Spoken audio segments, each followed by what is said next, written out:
નર્મદામાં જમીન વિવાદને લઈ સાધ્વીએ સાધુને પોલીસની હાજરીમાં લાફો ઝીકી દીધો અને નર્મદા કિનારે આવેલ ધનેશ્વર આશ્રમનો વિડીયો વાયરલ થતા ખળભળાટ મચ્યો છે। નાંદોદ તાલુકાના ધનેશ્વર મંદિરની પ્રોપર્ટી મુદ્દે સાધુઓ વચ્ચે વિવાદ થયો। મહત્વનું છે કે આ વિવાદ છેલ્લા 25 વર્ષથી ચાલે છે। સાધ્વીએ સાધુ સદાનંદ મહારાજ સામે ફરિયાદ કરી પોલીસ બોલાવી હતી અને ત્યારબાદ અખિલ ભારતીય સંત સમિતિના જિલ્લા મહામંત્રી સદાનંદ મહારાજને પોલીસની હાજરીમાં મહિલા સાધુ ભગવતદાસ ઉર્ફે ભૌમિકા સાધ્વીએ તમાચો માર્યો। વિખવાદ વધતા બંને સાધુઓએ રાજપીપળા ટાઉન પોલીસ પાસે પોલીસ પ્રોટેક્શન માંગ્યું છે। ત્યારે સાધ્વીના થપ્પડ મારવા મુદ્દે સદાનંદ મહારાજે કહ્યું, આ સાધ્વીએ મારી પર અનેકવાર આવો હુમલો કરેલ છે અને મને ન્યાય નહીં મળે તો હું આત્મવિલોપન કરીશ।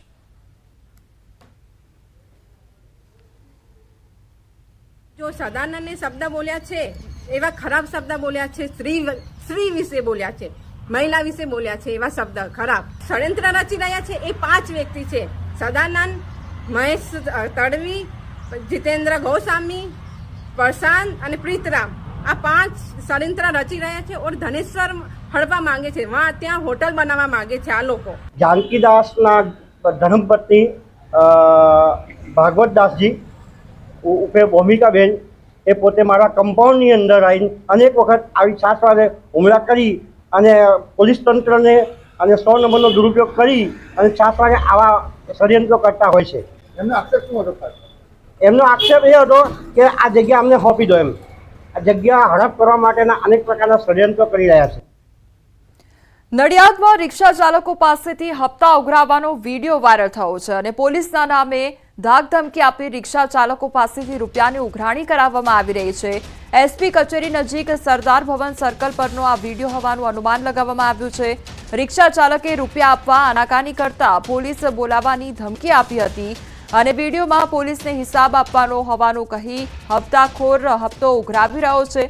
પોલીસની ધમકી આપી દાદાગીરી કરતા પટેલ કાકાનો વિડીયો વાયરલ થયો છે। શહેરમાં પોલીસની કામગીરી પર અનેક સવાલ ઉઠ્યા છે। ન્યૂઝ 18 ગુજરાતી વાયરલ વિડીયોનું પુષ્ટિ નથી કરતું તો અનેક સવાલ પણ ઉદ્ભવી રહ્યા છે કે એસપી કચેરી નજીક કેટલા સમયથી આ હપ્તા ઉઘરાવવામાં આવી રહ્યા છે અને શું ટ્રાફિક પોલીસ કોઈ કાર્યવાહી કરશે કે કેમ તેને લઈને પણ સવાલ ઉદ્ભવી રહ્યો છે, કારણ કે હપ્તા ક્યારથી ઉઘરાવવામાં આવી રહ્યા છે અને આ મુદ્દે કાર્યવાહી કરવામાં આવશે કે કેમ તે પણ સવાલ ઉદ્ભવી રહ્યો છે। શું પોલીસની મિલીભગતથી આ હપ્તા ઉઘરાવવામાં આવી રહ્યા છે તેને લઈને પણ અનેક સવાલ થઈ રહ્યા છે। આ તરફ વાપીમાં ઝંડા ચોક પર પુલના બાંધકામ અર્થે ખોદેલા ખાડામાં એક વ્યક્તિ ખાબક્યો અને ઊંડા ખાડામાં પડતા રાહદારીને ઈજા પણ પહોંચી છે તો ખાડામાં પડતા જોતા સ્થાનિક લોકો એકત્રિત થઈ ગયા હતા। સ્થાનિક લોકો અને પોલીસે ઈજાગ્રસ્તને ખાડામાંથી બહાર કાઢ્યો હતો। પુલના ચાલતા કામ માટે રોડની બાજુમાં મોટા ખાડાઓ ખોદી રાખ્યા છે અને સલામતી માટે કોઈ વ્યવસ્થા નહીં હોવાથી કોન્ટ્રાક્ટરની બેદરકારીને કારણે અનેક વખત આવી ઘટના બને છે। જોકે ખાડામાં ખાબકેલો વ્યક્તિ નશામાં હોવાનું સામે આવ્યું છે ત્યારે અનેક સવાલ ઉદ્ભવી રહ્યા છે કે આખરે આ પ્રકારના જ્યારે ખાડા ખોદવામાં આવતા હોય છે ત્યારે એમાં કોઈનો જીવ જતો રહે તો એના માટે જવાબદાર કોણ, કારણ કે સલામતી માટે કોઈ વ્યવસ્થા રાખવામાં આવતી નથી। ત્યારે આ વ્યવસ્થા પણ ક્યારે કરવામાં આવશે તેને લઈને પણ સવાલ ઉદ્ભવી રહ્યા છે અને હજુ આ પ્રકારે ખોદેલા ખાડામાં કેટલા લોકોનો ભોગ લેવાશે તેને લઈને પણ અનેક સવાલ ઉદ્ભવી રહ્યા છે। બનાસકાંઠાના સોઈ ગામના સોનેથ ગામ નજીક લક્ઝરી બસ અને ટેન્કર વચ્ચેના ગમખ્વાર અકસ્માતમાં 3 લોકોના મોત થયા છે જ્યારે 15 થી 20 લોકો ઘાયલ થયા છે તો મોડી રાત્રે ભારતમાલા હાઈવે પર આ અકસ્માત સર્જાયો હતો। ઘાયલોને 108 મારફતે ભાભર, થરાદ સહિતની સરકારી ખાનગી હોસ્પિટલોમાં દાખલ કરવામાં આવ્યા છે। મૃતકોને સુઈગામ સરકારી સામૂહિક આરોગ્ય કેન્દ્રમાં પીએમ અર્થે ખસેડવામાં આવ્યા તો રોંગ સાઈડમાં આવતા ટેન્કર ચાલકે લક્ઝરીને ટક્કર મારતા અકસ્માત સર્જાયો હતો અને જામનગરથી રાજસ્થાન તરફ જતી લક્ઝરીને સોનેથ ગામ નજીક ભારતમાલા હાઈવે પર અકસ્માત નડ્યો। અકસ્માત એટલો ભયંકર હતો કે લક્ઝરીનો કચ્ચર ઘાણ વળી ગયો હતો। સુઈગામ પોલીસે અકસ્માતને લઈને વધુ તપાસ હાથ ધરી છે। આ તરફ દ્વારકામાં અકસ્માતમાં 2 મહિલાના મોત નિપજ્યા છે અને ભાટિયા નજીક કાર ટ્રેક્ટર વચ્ચે અકસ્માત સર્જાયો અને અકસ્માતમાં 5 લોકો ઇજાગ્રસ્ત થયા છે। ટ્રેક્ટર પાછળ કાર ઘૂસી જતા 2 મહિલાના ઘટના સ્થળે જ મોત નિપજ્યા। કારમાં સવાર માતા પુત્રીના મોત નિપજ્યા છે. ઇજાગ્રસ્તોને સારવાર અર્થે ખસેડવામાં આવ્યા છે. તો અકસ્માત અંગે કલ્યાણપુર પોલીસે તપાસ હાથ ધરી છે.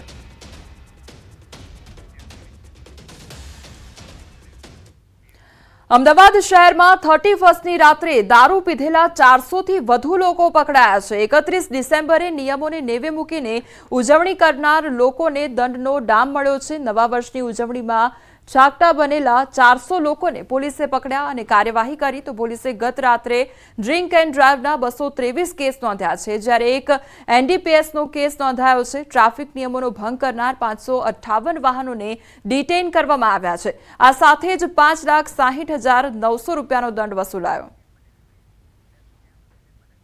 હાલ ઋષિકેશ પટેલ દ્વારા પ્રેસ કોન્ફરન્સ કરવામાં આવી રહી છે. સીધા આદરણીય ભૂતપૂર્વ વડાપ્રધાન મનમોહનસિંહજીને શ્રદ્ધાંજલિ આપતો ઠરાવ પસાર કરવામાં આવ્યો. એમની કામગીરીને બિરદાવી 10 વર્ષ સુધી એમની સેવાઓને, ભારત માટેની સેવાઓને એમને યાદ કરી શ્રદ્ધાંજલિ પાઠવી છે. 2 મિનિટનો